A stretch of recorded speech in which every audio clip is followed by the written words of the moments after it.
څوک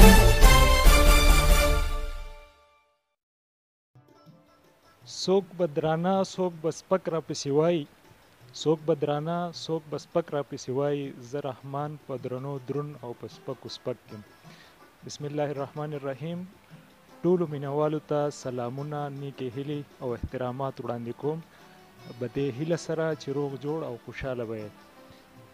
قدرمندو د ټیلنټډ موساخیل د یوې نوې خپرونې سره زه ستاسو ورور مظفر شاه باچا ستاسو په درانه خدمت کې یو پیر بیا حاضر یم. نن به مونږ ستاسو ملاقات کوو د ټیلنټډ ملګرو سره، د ټیلنټډ ځوانانو د یو ګروپ سره، او دې ګروپ چې کوم دی نو د کوټې کریم آباد محلې سره تعلق دی.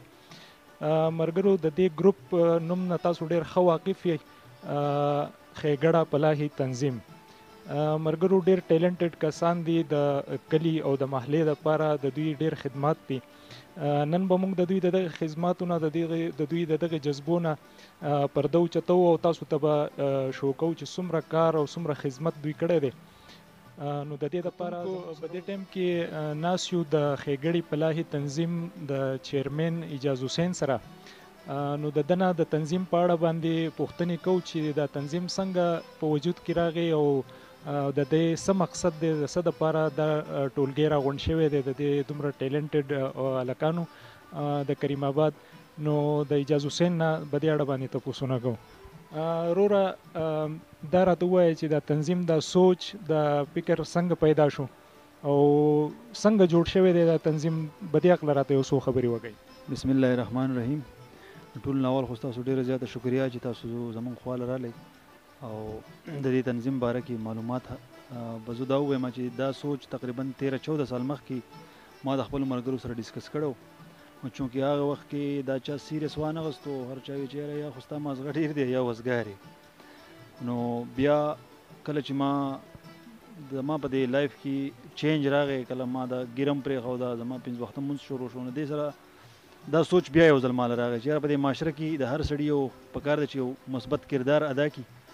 ما د خپل ملګري جمیل سره دا خبره ډسکس کړه. نو هغه وی چې یاره په داسې نیک کار کې ټال مټول مه کوه. خو د جومات قاري صاحب له ولاړ شو، د هغه سره دا خبره ډسکس کړو نو چې هغه پکې سره راکوي. نو موږ د قاري صاحب سره ډسکس کړه. هغه وی چې دا هغه هم دقسې ووایي چې یاره نیک کار کې ټال مټول نه وي پکار. بس جومات کې موږ د ماسخوتن مانځه نه پس د محلې ټولو مشرانو سره دا خبره شیر کړه چې یاره موږ داسې سوچ لرو چې داسې یو فلاحي تنظیم جوړ شي په دې محله کې، فی الحال د محلې په سطح او بیا انشاءالله ټول کلي په سطح، چې څه معاشرتي معاشي صحت په حواله سره، تعلیم په حواله سره، یا زموږ په معاشره کې داسې ډېر کمزوري خلک پاتې کېږي د هغوی د بېوسۍ په حواله سره که موږ خپل څه کردار ادا کولی شو نو چې موږ داسې راغونډ شو او موږ څه کردار ادا کړو. د دې تنظیم چې تاسو جوړ کړی دی د دې مقصد څه دی او تاسو تر اوسه پورې څومره کارونه کړي دي یا څه اکټیویټیز شوي دي او را روان څه کول غواړئ؟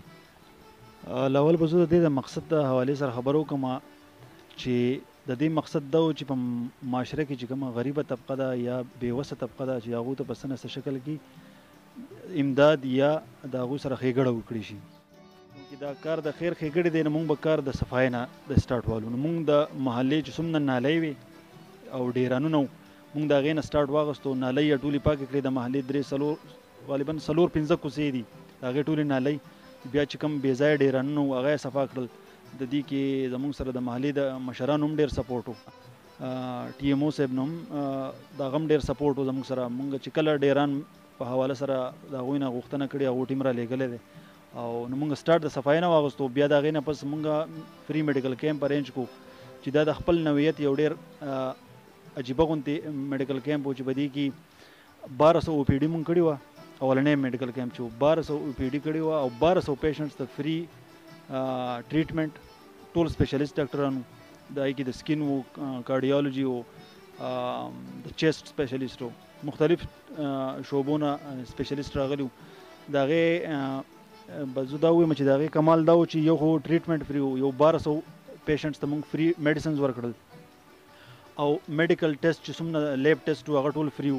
بل دې کې یو خاص خبره دا وه چې په د بون او د کیلشیم یو ټیسټ کېږي، دا په ثابت کې پی کې یو مشین دی او دا د ګورنمنت سره نه دی، دا د ویلسن کمپنۍ سره دی، میډیسن کمپنۍ سره. او د دې نه باقاعده خلک 15-16 میاشتې مخکې اپوینټمنټ اخلي او بیا چې دی د بغیر اپوینټمنټ نه راځي چاله.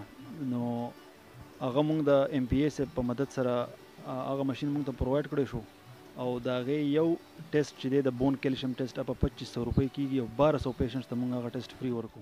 کتونکو اوس پوښتنه کوو د ښېګړې د جوائنټ سیکرټري عادل زیب نه. عادل زیب صاحب د تنظیم په حواله را سره یو څو خبرې شریکې کړي. اعوذ بالله من الشیطان الرجیم، بسم الله الرحمن الرحیم.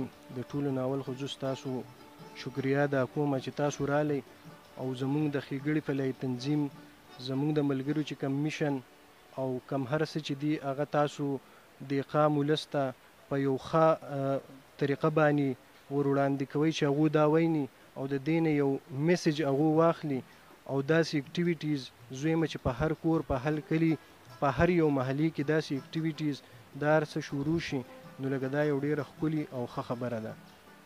د دې نه علاوه زمونږ په تنظیم کې ماشاءالله زمونږ سره ډېر ښه مشران دي، زمونږ سره پکې مفتیان دي. نو زمونږ میشن چې دی اصل کې زمونږ تنظیم مونږ رخکړی هم دی لدی چې مونږ په دې کلي کې تاسو وګورئ، تاسو هم د دې کلي ګرځېدلي به په دې کلي کې چې خلکو ته څومره مسلې دي. نو زمونږ د تنظیم د سچو نه غټ مقصد هم دا دی چې په دې کلي کې په دې ځای کې چې څومره مسلې دي چې دا مونږ ختمې کړو. د تنظیم په باره کې حضرات تاسو ته ووایم چې کله د الکانو لکه یو وخت دوی را پاسې ماسخوتن لمانځه ټیم او د دوی ډېره غټه جذبه وه. دو زنګه مفتي صاحب ته ووایې چې مونږ دا زړه غواړي چې مونږ داسې یو تنظیم جوړ کړو چې زموږ په دې کلي کې په دې علاقه کې کم غریبانان خلک ته او د هغو وس نه کېږي بیماري یا نور څه تکلیف وته چې مونږ د هغو لپاره منډه ترله وکړو، د هغو خدمت وکړو، که د پیسو وي که د منډې ترلي چې دغه مونږ وکړو، د دوی خدمت وکړو. د هغې نه بعد بیا چې کوم دی ټول مشران راس وو، جومات ډک وو، هغو ټولو پې عمل وکړو چې بلکل صحیح ده، مونږ ټول ستاسو سره یو. او ما پکې هم یو څو خبرې وکړې په هغه وخت کې، ولې چې زه پاتې کېږم په حیدرآباد کې د بهر ملک هغه علاقو هغه ما لیدلي دي چې دا تنظیمونه دا خلک کارونه کوي. زنګ په سوات کې داسې خاص خلک داسې دغه نه دی، هر سړی په خپل ځان دی. الحمدلله د دې هلکانو ډېره غټه جذبه وه او هغه جذبه یې ده او ډېر کارونه یې پکې وکړه او موږ یې هم د دنیا سره مخاطب کړو. دویم زه به د خپل تنظیم په باره کې دا ووایم چې زمونږ دا تنظیم خو په یو داسې جذبې سره د میدان ته رادنګلي دي چې الله دې داسې د هر مسلمان یو جذبه پیدا کړي. دویمه خبره دا ده چې زمونږ که تاسو ورال سوچو کوئ په دې کلي کې زمونږ ښې علاقې یا ښې محلې دي، په هغې کې یو محله کریم آباد ده، خو دا په بیسک د دغه کمزوریانې چې کمې دي هغه د غربت نه ډېرې ډکې دي. لکه دلته ورال غربت ډېر سیوا دی نور کلي په نسبت. لکه مطلب پیرانو کلي که تاسو وګورئ د هغې خلک ښه ایجوکیټډ دي، ښه لکه ماډرن او مالداره خلک دی. داسې خانکورو محله که تاسو وګورئ هغه هم ښه درانه خلک دی. داسې که تاسو پوره کلی ووایئ داسې به زه یو محله څه یادوم، خو ټول محلې ښه مطلب په خپل مالي لحاظ باندې پوره دي. خو یو کریم آباد یو داسې محله وه چې په دې کې زیات تر خلک غریبانان دي او د هغوی ډېر زیات مختلف قسم دغه وی لکه حاجتونه ول.